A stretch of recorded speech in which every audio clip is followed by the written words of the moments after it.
عين حساد كيهلو زماي عين نسر اللوز حلو خاب سماي بتر موسيس غيري حلفون دمجة قانون خنتو يفسسون دمجة قانون خنتو يفسسون. Edward W. Clark, Consular Officer, Asmara, 1953-1956. Edward W. Clark was born in New York and graduated from Princeton University and Cornell Law School. His postings abroad have included Panama, Asmara, Lima, and Buenos Aires. Mr. Clark was interviewed by Charles Stewart Kennedy in 1992. Q. Then you got yourself out of Central America for a while and went to Asmara from 1953-56. What were you doing there? Clark. I was consul there. Q. What was the situation at that time in Eritrea? Clark. Eritrea had just been federated with the Empire of Ethiopia by the United Nations. The British had just left. It was then turned over to a local Eritrean government but federated with the Ethiopian Empire. The Ethiopians had customs, immigration, defense and foreign affairs. The other things like garbage collection and local police and fire departments were part of the Eritrean government responsibility. Q. How did the Eritreans feel about this situation at that time? Clark. One of my jobs was to keep track of how this federation was proceeding, whether it was being respected by the Ethiopians. The Eritreans and the Ethiopians had always been at odds. The Ethiopians over the centuries would every once in a while come down and beat up on the Eritreans and take back a bunch of their wives and make them pay them tribute and then they would go back. This went on for centuries. They didn't like each other. And the Eritreans had obviously good reasons for not liking the Ethiopians. The Italians, of course, had been in Eritrea for some 40 to 50 years. They had a great influence on the Eritreans. They built a lot of roads, good schools. The Eritreans in many ways were better off and better educated than the Ethiopians. It was obvious to everybody, I think, including the United Nations, that this was not going to last. This was just the papering over of a problem in order to let the United Nations get out of there. So the 3 years I was there you could see the gradual diminishing of this structure. The Ethiopians were gradual about it but obviously they were going to. Well, we reported that but there wasn't much we could do. Our big interest there was the American military. Q. Kagnew Station. Had Kagnew been established by that time? Clark. Kagnew Station was originally an Italian naval communications center. When the British took over from the Italians in 1942, they gave us that naval station, and we used it as a naval station at first. Then it expanded pretty quickly and was used as a station that could monitor nuclear explosions in the Soviet Union. Plus, because of its location, it was a good relay station for the military system across the world. So by the time I got there, about 11 years later, it was a substantial station run by the Army with a smaller naval communications unit. It was our major interest and our major problem because there was some 2,000 people there and they were getting into trouble. We had the usual PXs there and people would buy there and sell outside and the merchants would complain, etc. They had the need for expansion and during the time I was there was negotiated a new agreement which provided for a new facility to house all the stations plus some receiving and sending antenna fields. Interestingly, that was all negotiated in Asmara instead of Ethiopia, so that we, the American consul and the commander of the post there were very, very much involved in the negotiations. It was very interesting. I know of no other time when an agreement like that was negotiated. Q. With whom were you negotiating with? Clark. We were negotiating with the local Ethiopian federal government. The emperor's representative there in Asmara. The details were all worked out over a period of a year. When that was finally agreed to, then we all went up to Addis and with the Ethiopian government and the embassy finally signed the agreement. Q. The ambassador in Addis Ababa was Joseph Simonson, who was not a career officer. How did he operate? Clark. He was a minister of the church in Minneapolis and a Republican supporter. I think he had said the prayers at several Republican conventions. He really didn't know what he was doing. Q. That was probably one reason why the negotiations were held at Asmara. Clark. No, I think it was because the details couldn't have been negotiated without being in Asmara and actually going out to the sites, etc. He was not involved in it. He was unfortunate. Remember Nixon made a trip around Africa as vice president? Q. Yes. I interviewed somebody not long ago who accompanied him on that trip, Jules Walker. Clark, when Nixon came back from that, he said that there was one meatball ambassador that has to go, and that was Simonson, as it turned out. A terrible thing to say, but Q. But from what I gather, he wasn't doing anything. Clark, no, he was unfortunate. He was a nice guy but shouldn't have been in that position. There are lots of other ambassadors I know, political and otherwise, who shouldn't have been there either. Q. Did this affect your work at all, or was he over the hill and far away? Clark. We were able to report directly to Washington. I would send copies to the embassy, but they didn't have to go to the embassy. So we were fairly independent. We handled all their mail for them because it came in through the ARPO. The military would turn it over to us and we would put the embassy mail on the local Ethiopian airline planes. They were always calling us asking for their mail. At one point they accused us of holding it up, if you can imagine that, for Christmas. Q. What was the impression you were getting from those in Eritrea of Haile Selassie in those days? Clark. The Eritrean people didn't like the Ethiopians, so they didn't like the emperor. He came there several times while I was there. They had a big reception up at the emperor's representative's palace. But he didn't spend much time down there. But no, Eritrean people didn't like the Ethiopians, period. And they still don't. Q. Now they are at least quasi-independent, but I am not sure. Were there any other nationalities there that had any influence in that area? Clark. The Italians did. The Ethiopian policy towards the Italians was very well thought out. They advised their people to treat them properly. They wanted them to stay because they were the ones who could build the roads, fix the electricity, do all the things that the Ethiopians didn't know how to do to keep things going. So there was a substantial populace of Italians of that level there. Plus some fairly well-to-do Italians. They had the beer plant there, a textile plant, they had a large dairy-producing farm and a number of other things. So the Italians were very much in the ballpark there, very influential. I would say that the Italian consul general was much more influential than any of us were at the time. Apart from that, no. Q. No Soviet representation. Clark. No, no Soviets. Q. Israeli. Clark. Well, the Israelis had a kosher meat packing plant there. Eritrea became a central place for produce for Aramco. They had an agent there who bought, and they would send a plane over once or twice a week to take fresh produce back. Q. I was in Dharan from 1958-60 and I ate that food. Clark. They used to come over and take their R&R there too. Did you ever do that? Q. No, I never got over. Joseph Simonson, Ambassador Ethiopia, 1953-1957. Ambassador Joseph Simonson was born in Minnesota in 1904. After receiving his degrees from St. Olaf College in 1925, Luther Theological Seminary in 1931, he studied law at George Washington University from 1926-1928. He served as secretary to Congressman August Andresen, and then as chaplain in the Minnesota State Senate from 1941-1951. He then was appointed as ambassador to Ethiopia. Ambassador Simonson was interviewed by Malcolm M. Mossing and H.A. Musty in November 1970. Q. I suppose that the real central point in top experience in your political life was being United States ambassador to Ethiopia. Could you tell me something of how this appointment came your way? Simonson. It certainly is true that that is the high point, Mal. Many people wonder how a Lutheran pastor became the United States ambassador, because this is not usual, this is true. On the other hand, one of my friends said that he thought that this was not at all uncalled for, because he said, why should we be unqualified for the service of the diplomatic corps once in a while because we are clergy?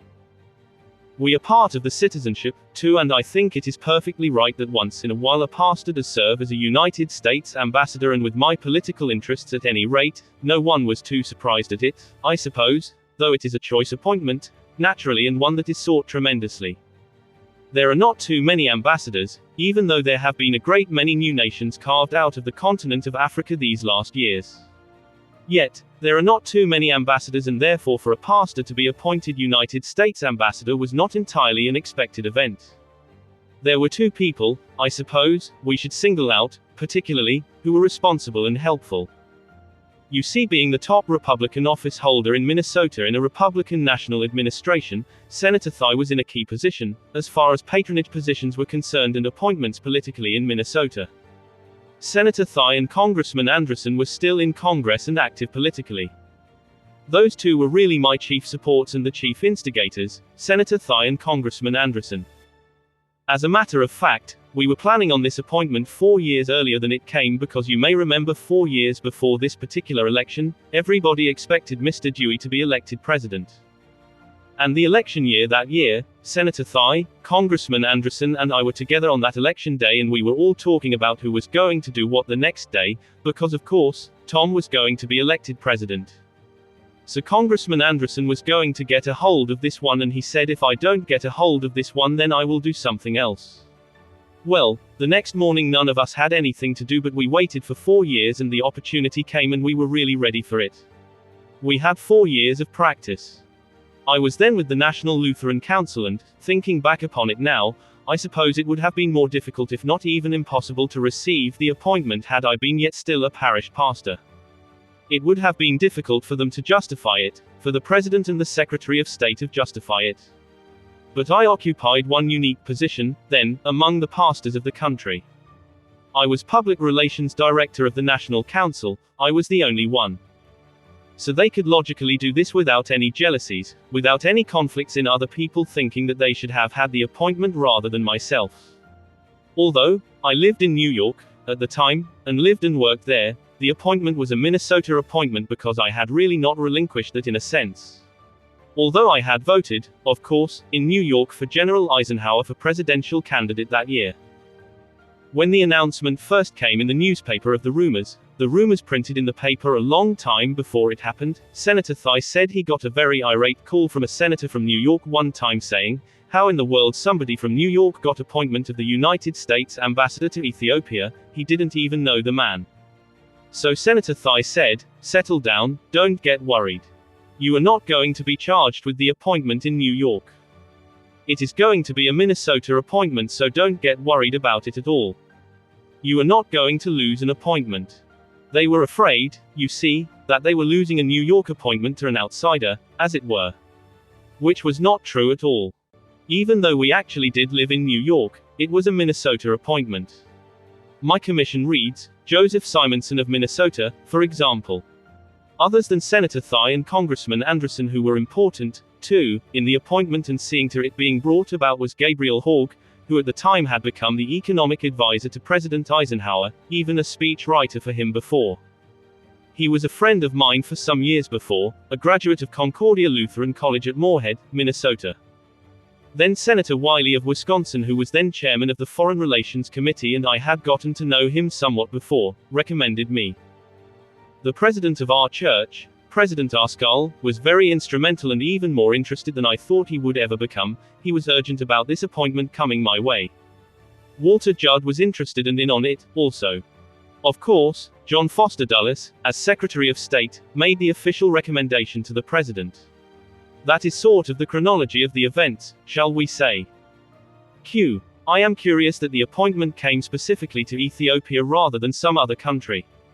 Simonson, there are two things that I think I can say about that. In the first place, years before that I had read in Reader's Digest a sort of travel story about Ethiopia. It was really my introduction to Ethiopia.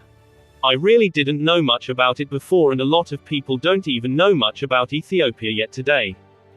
Certainly in those days, very few people knew even more than the fact that it had been invaded by the Italians and occupied for a while. But I read this article on Ethiopia and it was sort of a tourist type of thing saying among the things I remember that you can get a marvelous meal, marvelous steak dinners in Ethiopia in those days for 65 cents. Then it talked about it being so exotic and that if you really wanted to go to a place that was different you should go to Ethiopia, the one place left that was primitive and which had a lot of interesting antiquities in history which people didn't know about. So, this sort of stuff stuck in the back of my mind. Ethiopia had always been in the back of my head. If I ever had to travel anywhere I have to go to Ethiopia. Then, when John Foster Dulles called me in Chicago and I happened to be in a meeting in Chicago at the time and he called me there and he said, we have decided to appoint you an ambassador.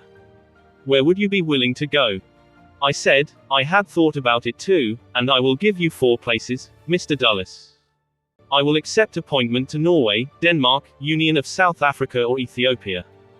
He said, well, that is fine.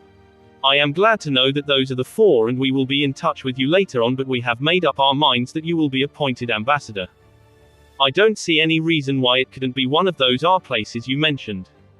So later on, Senator Thai called, but it was Dulles who called to ask me about my selections. But later on, in another meeting in Chicago, Senator Thai called and he said, well, you are being appointed ambassador to Ethiopia. Will you accept? I said, well, of course. So I called Sylvia in New York and told her we were going to Ethiopia.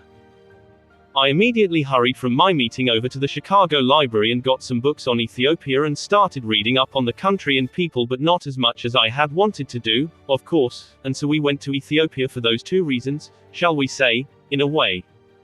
Q. On the next phase, did you enjoy your service in Ethiopia? Simonson, well, we certainly did enjoy our service in Ethiopia. It was an experience that we will never forget, those 4 years of the first term of President Eisenhower. They were 4 delightful years. There were so many things that were delightful about it that it is hard to say and single them out. For one thing, however, and that is something that most people so not realize, is the climate in Ethiopia, especially up on the plateau where we lived. It is delightful, and most people who know how much we hate warm weather, both Mrs. Simonson and myself, and someone said, how in the world are you going to take it? I said, you don't know how much fun it is going to be and so delightful. You see, if you look at the map of Ethiopia and you see it is right near the equator, and so you immediately think it is warm, and most people anyway popularly think of Ethiopia and all Africa as being steaming jungle or the Sahara Desert. Well, as a matter of fact, Ethiopia in the upper plateau region, 8,000 feet up of better where I was located, it is high enough, you see, to moderate the heat, which is near the equator, but it is near enough to the equator so that it never gets too cold. So we had between 50 to 70 degrees roughly the whole year through. We never expect to live in a better climate than Ethiopia, for example. And then the country is exotic, as I called attention to before. It is so totally different in so many, many ways. Its people are wonderful people, they are courteous, poised in spite of, we might say, illiteracy as far as the technical. Illiteracy is concerned with reading and writing, but they are people of very considerable dignity.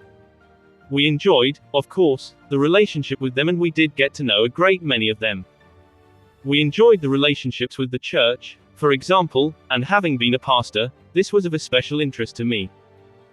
The Ethiopian Orthodox Church, which is in the ancient Coptic stream historically, does not want to be called Coptic, in a sense, because Coptic means Egyptian and they were not Egyptian in that sense, you see, but they did have relationships with the Egyptian Coptic Church and the Armenian Church and the Syrian Church of India.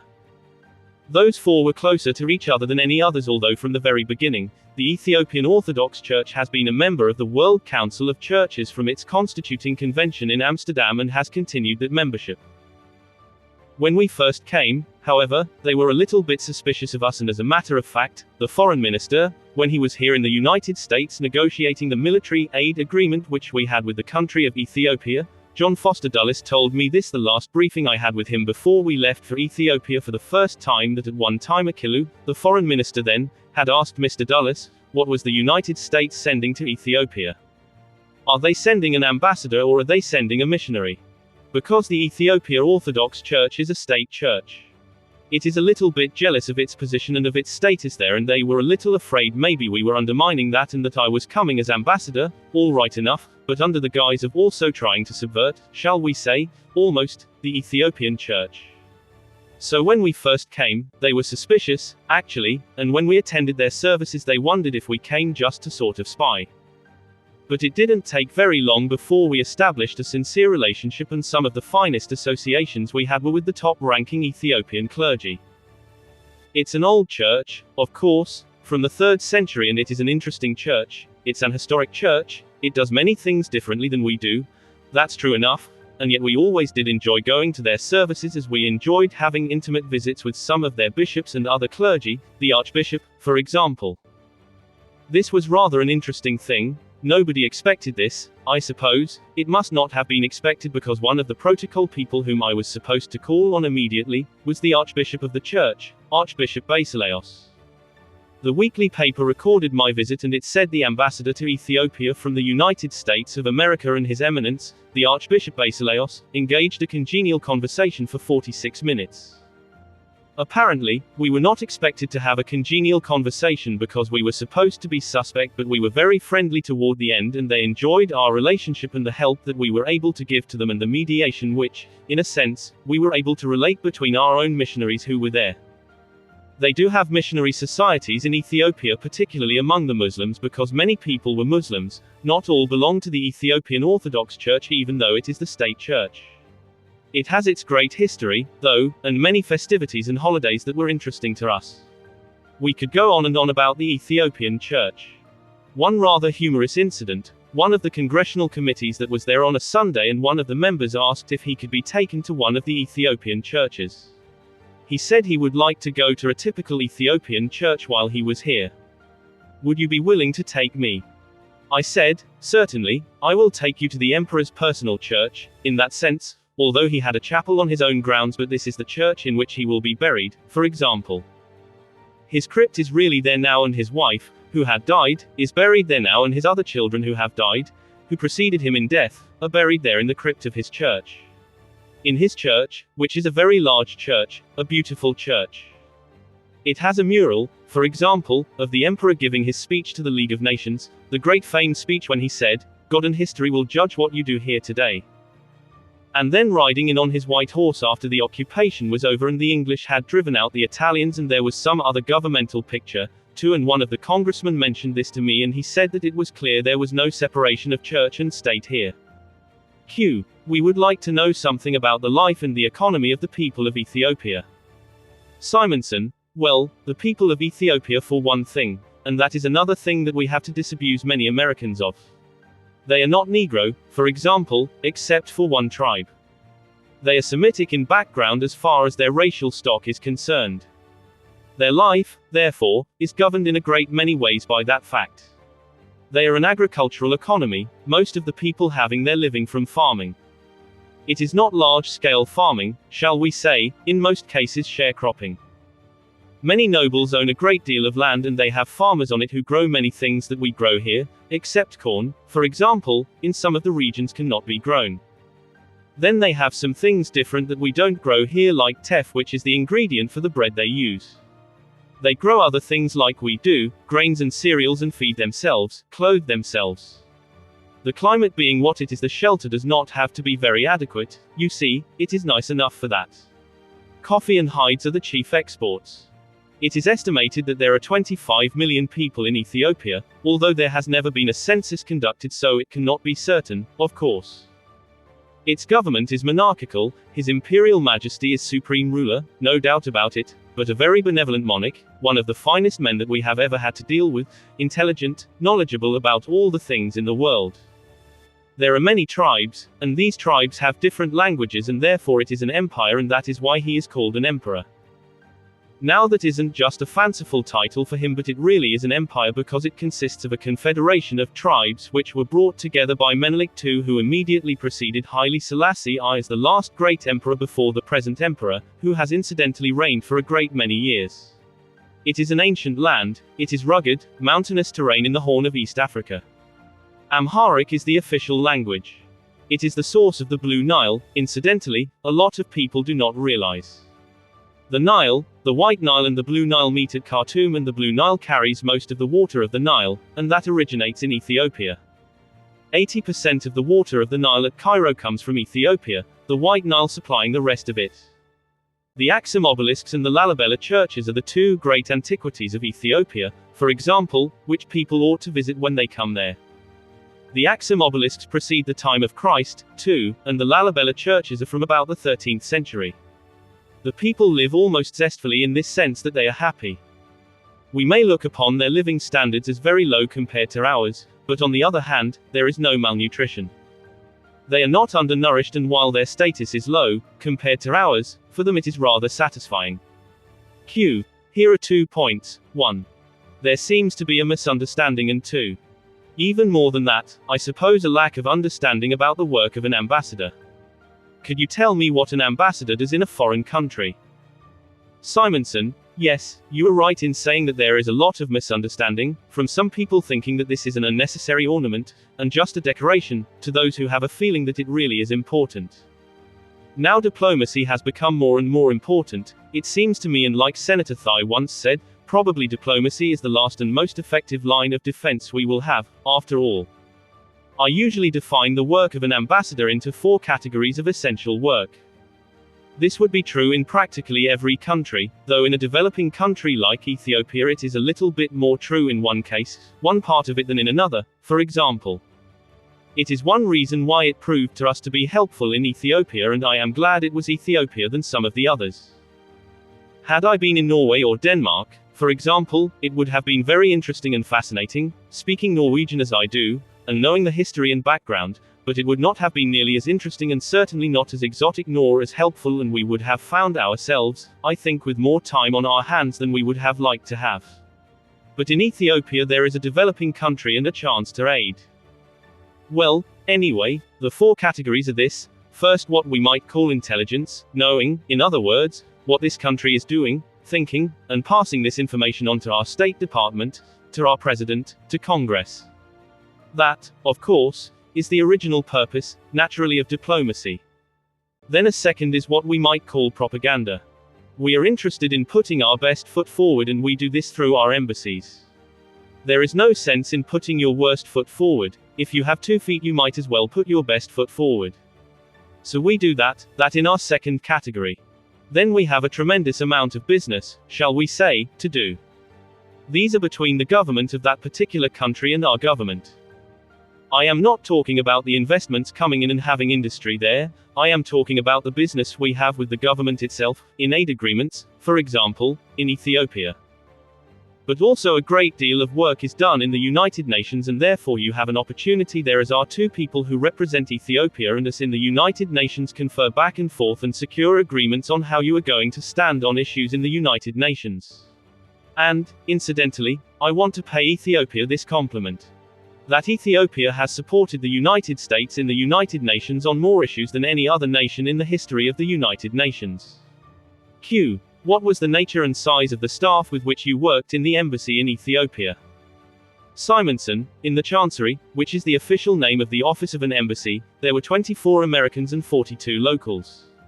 Now that is right in the Chancery itself. In addition to that, of course, we had a military attaché, who was resident there in Ethiopia with another staff. Then we had our Point 4 program, as it was called at that time. It had been known by other names, AID now, in which we serve in agricultural development, water conservation, public health and education. Now when I say 24 Americans there, of course, I am talking particularly about the Deputy Chief of Mission, for example, who is a political officer, you might say the economic officer, the consul, and the 3rd secretary.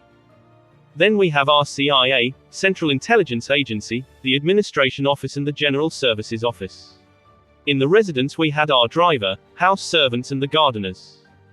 Now in addition to the Army attaché resident there, we also accredit to Ethiopia, you see an Air attaché and a Navy attaché who were resident in Cairo, but who nevertheless had responsibility for Ethiopia and came there twice a year in their planes. Then we had part of the Signal Corps operation of the U.S. Army at Asmara, about a 2-hour airplane trip away from us. There were roughly between 1,500 and 2,000 members present in Asmara. At the time we were in Ethiopia, there were about 3,000 Americans of all kinds there. Now there are more than that by quite a ways. Q. What aid were we giving Ethiopia when you were the ambassador there? Simonson, some military aid, very minor really when we compare it with other nations, but we were supplying some military aid, both hardware and assistance in the actual instruction.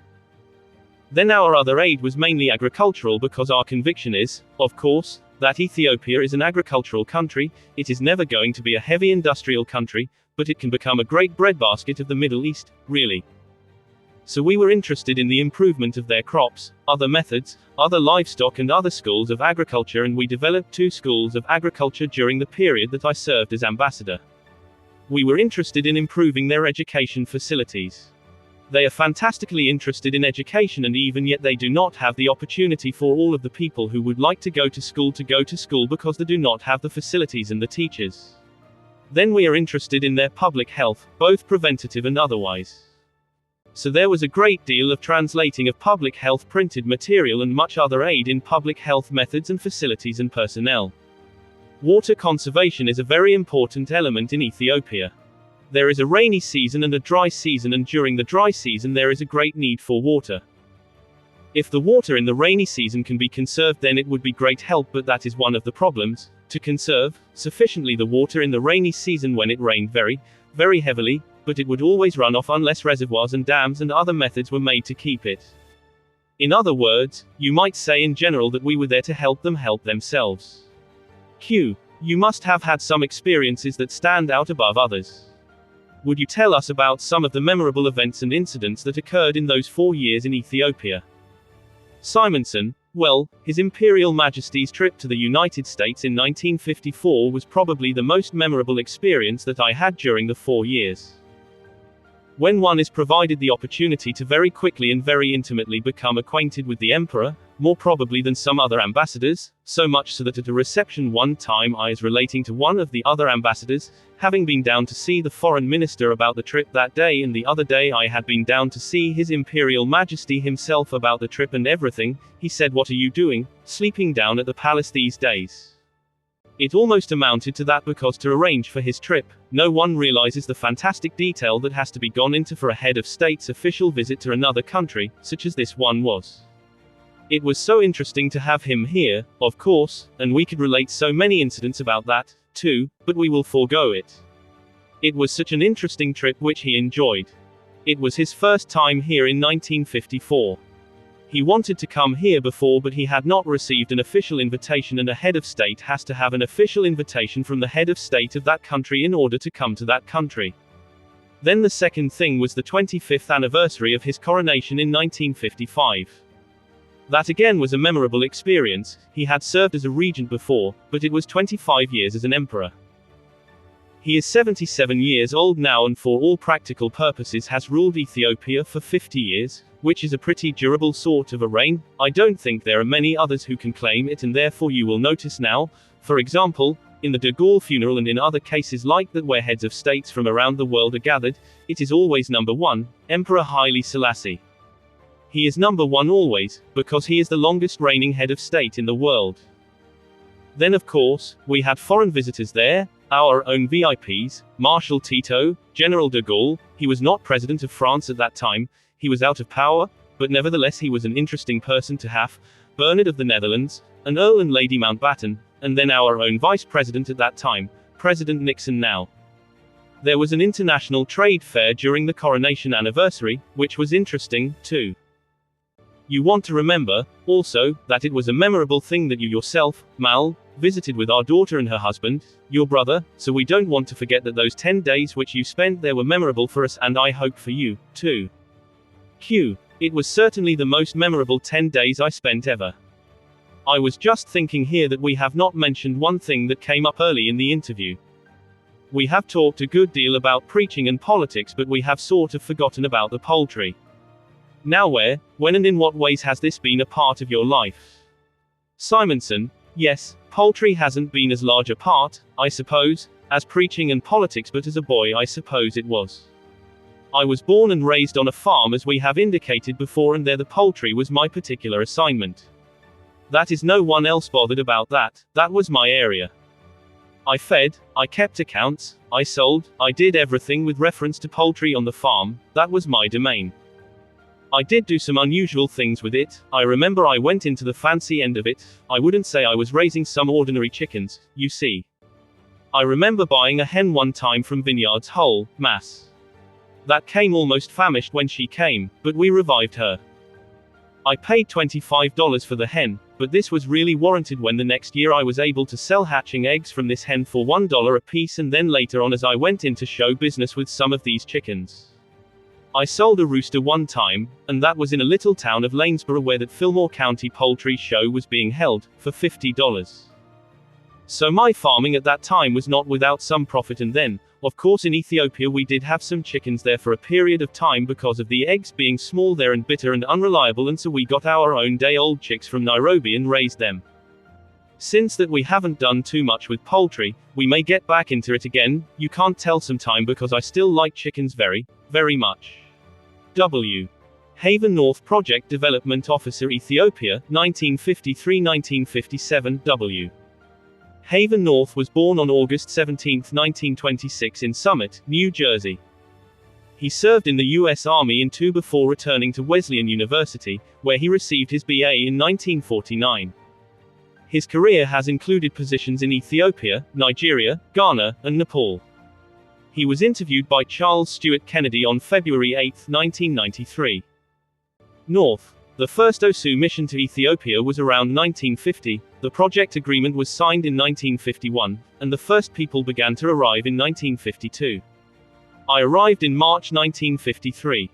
The purpose was to establish an agricultural college and research center and extension services. When the OSU people got there, they found there were no students who were qualified to enter a college program. So they started a technical school called the Jimma Agricultural Technical School. The first group of the OSU contract staff went to Jimma, which is in the southwest, some distance from Addis Ababa. They started the school from scratch. Over the years since then, the school has trained hundreds of Ethiopian agricultural experts and carried out research, continuing as a secondary level vocational agriculture program. In due course, there were enough graduates to move on into a university program. At the same time, the OSU staff and government were planning an agricultural college which was eventually located in Alamaya, near Hara. The Oklahoma State people and the Point 4 administration wanted very much to have the university near Addis Ababa because that was the seat of government, that was where the Ministry of Agriculture was located, but the emperor said no. He wanted it near Hara in the eastern part of the country where he came from, but also to spread the benefits of development activity throughout the country. TCA provided all of the facilities for the agricultural college from the ground up and initial teaching and research staff. OSU brought in the students from the Jimma school and started research and extension programs in the local areas. After 15 years, when OSU's work was formally terminated, Ethiopia had a flourishing agricultural college, staffed by Ethiopian agriculturists. So over a period of 20 years and starting from almost zero in terms of available institutions and trained Ethiopians, the Point 4 program built up the core of the country's agricultural development program. Some of the graduates went abroad for further training in agriculture, came back with advanced degrees and became the faculty. A number of the graduates of the university are now active in international development work. I hear about them or see them once in a while carrying out technical assistance programs. One of my Ethiopian friends works with the World Bank. Others for Michigan State University, and similar institutions. Here is an example of an evolution from a period when there was almost nothing on the ground to the creation of a competent national institution and professional expertise. But it took almost 20 years to bring this about. The Ethiopian ties with OSU are still strong to this day. I was not aware of it at the time, but the Point 4 Agricultural College project in Ethiopia was a decade or so ahead of comparable institutional development in agriculture in other African countries and preceded those established in other parts of the world such as India. In addition to the Agricultural College project, we used the contract with OSU as sort of a body shop. Rather than have separate contracts for each project activity, we asked OSU to hire project staff, not necessarily from Oklahoma.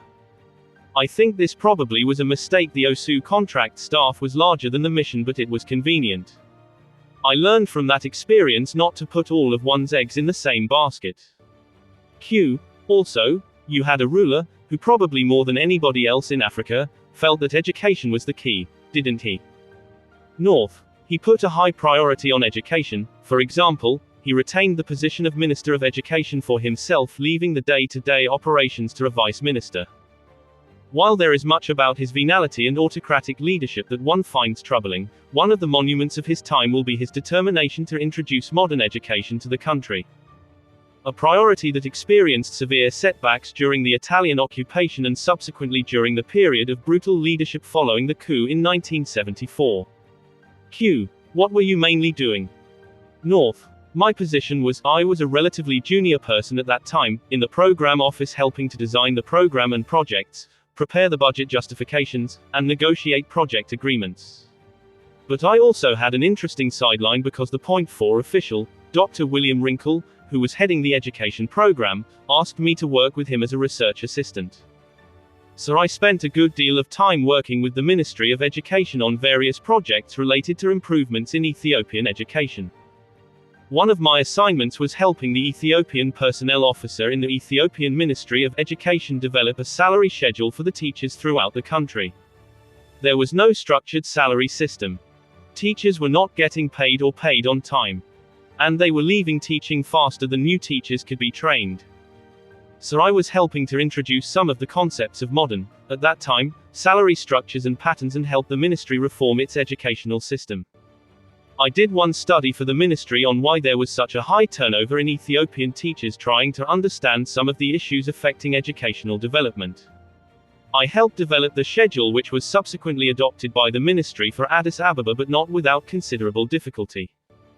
As a result, I had a good exposure to the Ministry of Education, to the Ethiopians working in the ministry and our own experts in education, and to the challenge of moving a reform from policy to practice. We had quite a large staff working in educational development. In those days we had a concept which was particularly important in the education program, probably borrowed from Latin American Servicio programs, called a joint fund.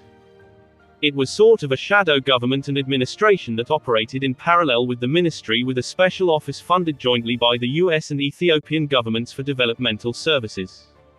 The office had its own facilities, budget and staffing, and operated with considerable freedom from Ethiopian government and Point 4 procedures and regulations. The Point 4 education program contained all kinds of projects. Curriculum development, textbook development based on Ethiopian history and culture, salary systems and tests development, teacher training, school development, community education, technical education, a handicraft school to promote the use of Ethiopian designs, not Persian, such as for carpets that the emperor gave to head of states when he traveled, and large numbers of Ethiopians sent to the US for training. Recently, in my work with UNDP, I met two UNDP resident representatives from Ethiopia who had during their college days worked with the Point 4 education program, writing Ethiopian stories for textbooks. In addition to the agriculture college and education programs, the Point 4 was involved in Rindip's disease control, an extension service program with Point 4 staff working on district agricultural schemes and well drilling in the more arid areas. Another major program and one of the more interesting pioneering efforts was the Gonda College of Public Health and Training Center. It was one of the first, perhaps the first, attempts in developing countries to develop paramedical personnel to work in rural community health services teams of community health officers, public health nurses, and sanitarians. The Gonda Public Health College has since become a medical school. I am not sure what happened to the paramedical program. The people who worked on that project have been influential over the years in shaping what has now become more commonly accepted as decentralized, generalized public health services with paramedical personnel. This was one of the first. Dr. Clayton Curtis from Arkansas Tuberculosis Program was the first director of the college. See interview with Dr. J. S. Prince on the Gonda project and U.S. assistance to public health development in Africa. Another interesting project provided technical assistance in mapping the country. At the time there were few maps that were accurate. The old Italian maps had towns and villages in wrong locations and incorrectly named, if identified at all.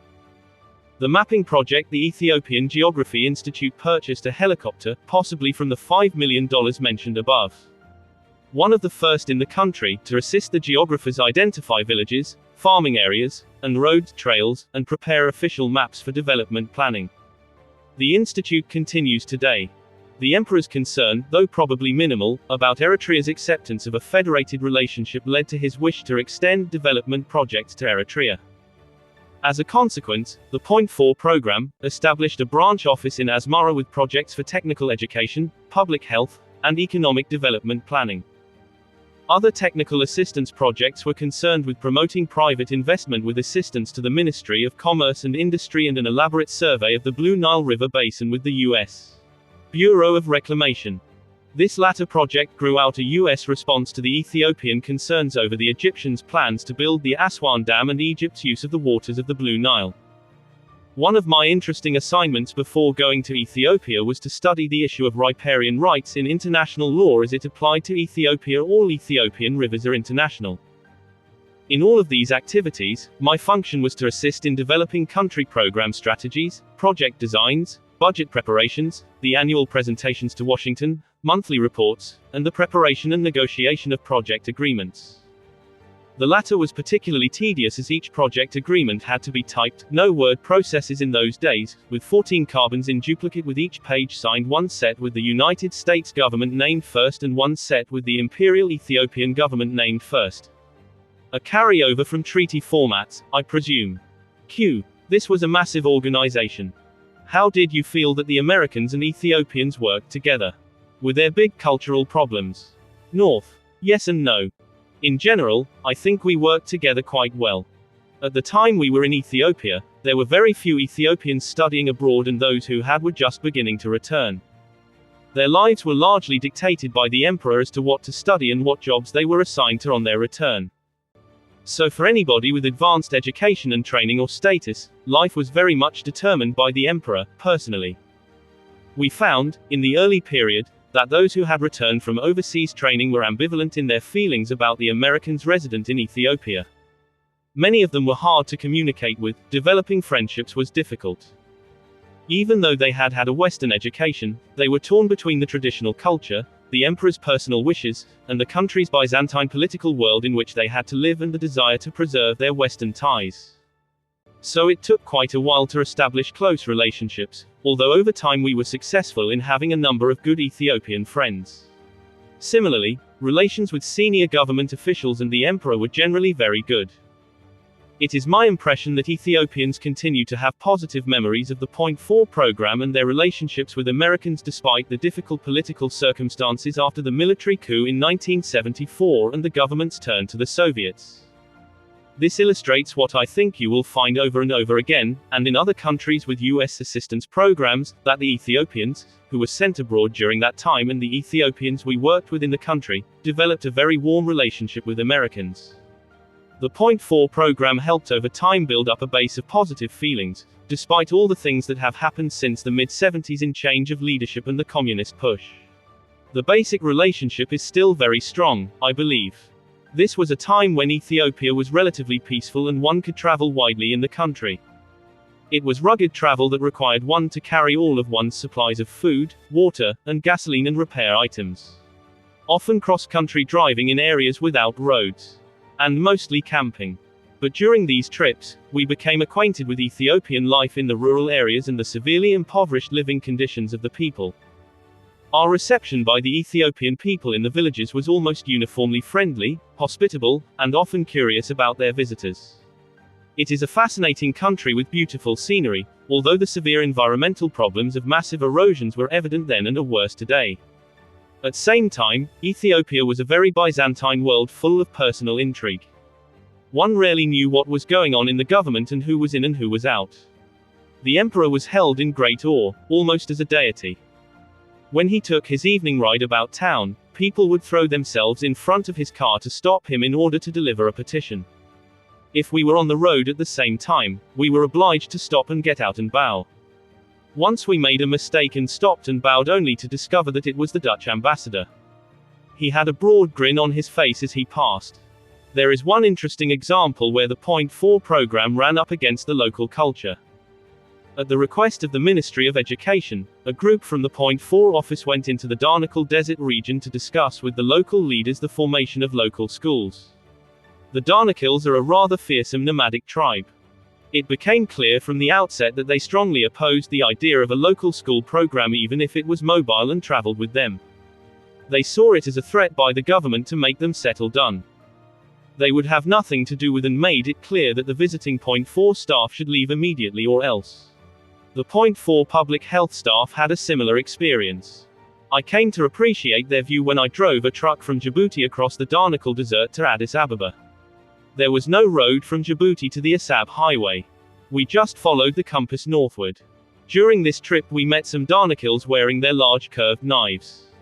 And saw their small clusters of skin and branch houses.